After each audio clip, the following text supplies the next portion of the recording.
कहानी मेरी है और शुरुआत भी मेरी। ये मेरा पहला ब्लॉग है और अगर आप इसे देख रहे हो तो शायद आप भी उस सफ़र पर हो जहाँ मैं हूँ। मेहनत वाला, कन्फ्यूज़न वाला, लेकिन उम्मीदों से भरा हुआ।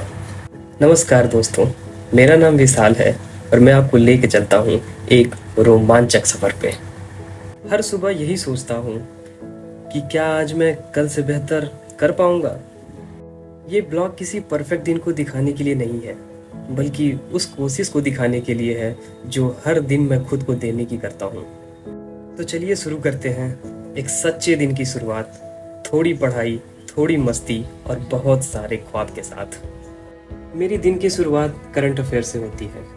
ये मेरे दिन का पहला नाश्ता है, हेल्दी भी, ज़रूरी भी और स्वादिष्ट भी। आज मैंने करंट अफेयर के लिए 2 घंटे का सेशन रखा हुआ था, क्योंकि मेरे कुछ दिन के करंट अफेयर्स के बैकलॉग बन चुके थे, तो उन्हें पूरा करना था और पिछले 1 महीने के करंट अफेयर्स को मुझे रिवाइज भी करना था। इसके लिए मैं मेनली 2 ही सोर्स को फॉलो करता हूँ, एक द हिंदू न्यूज़पेपर और दूसरा विजन की मंथली मैगजीन। स्टैटिक पढ़ना ज़रूरी है, पर उसे करंट से जोड़ना समझदारी है। अब बारी इकॉनमी की, एक ऐसा सब्जेक्ट जो नंबर्स, पॉलिसी और रियल लाइफ से जुड़ा हुआ है। इकॉनमी के लिए भी मैंने 2 घंटे का सेशन रखा हुआ है, जिसमें मैंने मूलतः मनी एंड बैंकिंग्स का रिवीजन किया है। One of the most scoring and important chapter of economy. Economy रटने से ज़्यादा समझना ज़रूरी है, क्योंकि conceptual clarity is important in it. 4 घंटे हो चुके हैं, थोड़ा खाना पीना तो बनता है। बेसिकली मैंने इकॉनमी नितिन सिंघानिया सर के इंडियन इकॉनमी से करी हुई है, जिसमें काफ़ी point wise and conceptual clarity के साथ उसमें चीज़ों को समझाया हुआ है। We are done with economy, पर अब थोड़ी थोड़ी थकान होने लगी है। अभी 1:23 हो रहे हैं और लगभग हमने 4-4.5 घंटे का स्टडी लैब कंप्लीट कर लिया है, जिसमें हमने करंट अफेयर और इकॉनमी पढ़ ली है। पर हमारा लंच टाइम तो 2 बजे है, तो वैसे लगे थोड़ा सा मॉडर्न हिस्ट्री भी रिवाइज करने का मन हो रहा था, तो सोचा कर ही लेते हैं। तो आधे घंटे से थोड़ा सा ज़्यादा मैंने मॉडर्न हिस्ट्री को दिया, जिसमें मैंने सोशियो रिलीजियस रिफॉर्म्स पढ़े और भी छोटे मोटे पीजेंट्स मोमेंट्स पढ़े। उसके बाद मन भर सा गया था, अब बस भूख लगी थी, तो बस जल्दी जल्दी हॉस्टल्स की सीढ़ियाँ चढ़े और मौसम इतना बेहतरीन हुआ था कि पूछो ही ना। थोड़ा सा आपको भी दिखाता हूँ, ये मौसम गजब का मौसम था। फिर हमने अपनी टिफ़िन खोली, जिसमें चावल था, 5-6 पूड़ियाँ थी और अच्छा छोले की सब्जी और दम आलू था। दम आलू में ग्रेवी थोड़ा ज़्यादा हो गया था, पर मज़ा आ गया। खाने के बाद मुझे थोड़ी कॉफ़ी चाहिए ही होती है, तो मैंने थोड़ी सी कॉफ़ी पी ली। कॉफ़ी पीने के बाद फिर रणभूमि में युद्ध का आगाज करते हुए हम अपनी सीट की तरफ आगे बढ़े और उसके बाद एक नया सेशन स्टार्ट करने की जद्दोजहद में लग गए। 3:25 हो रहे थे और समय हो चुका था आंसर राइटिंग करने का, और दिन के सबसे जटिल समय का। अब शुरू हुआ दिन का सबसे इंटेंस हिस्सा, मेंस आंसर राइटिंग प्रैक्टिस, और वो भी इकोनॉमी जैसे सब्जेक्ट में। आज हमने इंक्लूसिव ग्रोथ और एम्प्लॉयमेंट जनरेशन जैसे कुछ सवालों के जवाब लिखे। सबसे पहले तो 1 मिनट ब्रेनस्टॉर्मिंग, फिर इंट्रोडक्शन सोचो, फिर बॉडी, हेडिंग, डायग्राम सब तैयार करो। लेकिन यार ये इतना आसान भी नहीं होता।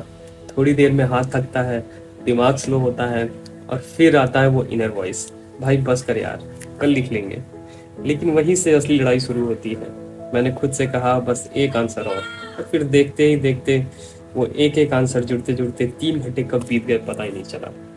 आंसर राइटिंग ने मुझे सिखाया है, मेहनत सिर्फ फैक्ट रटने से नहीं होती, बल्कि उसे सही समय पर सही तरीके से पेश करने से होती है। और हाँ, चाहे कितना भी पढ़ लो, अगर लिखोगे नहीं तो एग्ज़ाम में पेन ही सबसे बड़ा आपका दुश्मन बन जाएगा।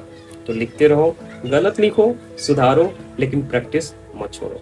3 घंटे के आंसर राइटिंग के बाद ऐसा लगता है कि इन हाथों ने कितना बोझ उठाए रखा है, लेकिन फिर भी जो रहा अच्छा रहा। लगभग शाम के 6:30 बज चुके हैं और वक्त हो चला है दिन की दूसरी लड़ाई, यानी जिम।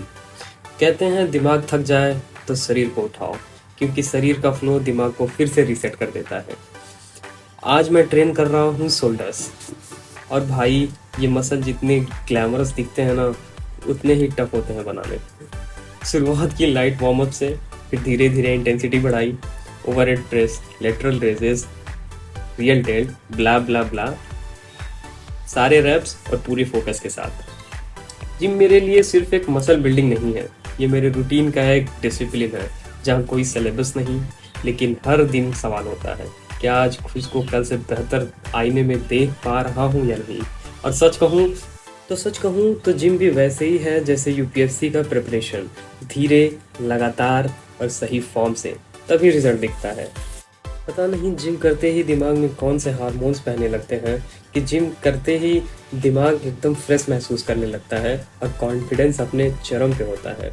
हर रैप के साथ स्ट्रेस बाहर और कॉन्फिडेंस अंदर, शरीर से पसीना निकलता है और दिमाग से आलस निकलता है। जिम हो चुका, थोड़ी दुनियादारी भी ज़रूरी है, तो जिम के बाद थोड़ा सा हम बाहर दुनियादारी में हिस्सा लेंगे और कुछ दोस्तों से मिलेंगे। ये मेरी धन्नो, इसके साथ हम आज खूबसूरत मौसम का थोड़ा सा रोमांच तो उठाएंगे। हमने खाए मोमोज और फिर ये एक बेहतरीन सा नज़ारा आपके लिए, फिर गर्मा गर्म चाय। इस दुनिया में दो चीज़ें इमीडिएट खुशी देती हैं, एक कंप्लीटेड आंसर, दूसरा गरम गरम चाय। चाय की गर्मी के बाद फिर से किताबों की ठंडक में लौट आया। अब टाइम था वीडियो लेक्चर्स का। थोड़ा थक गया था लेकिन कंटेंट इंटरेस्टिंग था तो दिमाग एक्टिव हो गया। टैबलेट की स्क्रीन, हेडफोन की आवाज़ और नोटबुक की खाली लाइंस, बस यही दुनिया थी मेरी रात की। धीरे धीरे रात गहराती गई और कब 10 बज गए पता नहीं चला। आज का दिन मेरा तो पूरा हुआ। Current affair, economy, revision, mains के 3 घंटे की आंसर राइटिंग, जिम और अब ये लेक्चर। थका जरूर हूँ लेकिन खुश भी हूँ क्योंकि आज मैंने खुद से किया हर वादा निभाया। स्टडी सिर्फ सिलेबस की बात नहीं होती, यह कमिटमेंट होता है खुद से।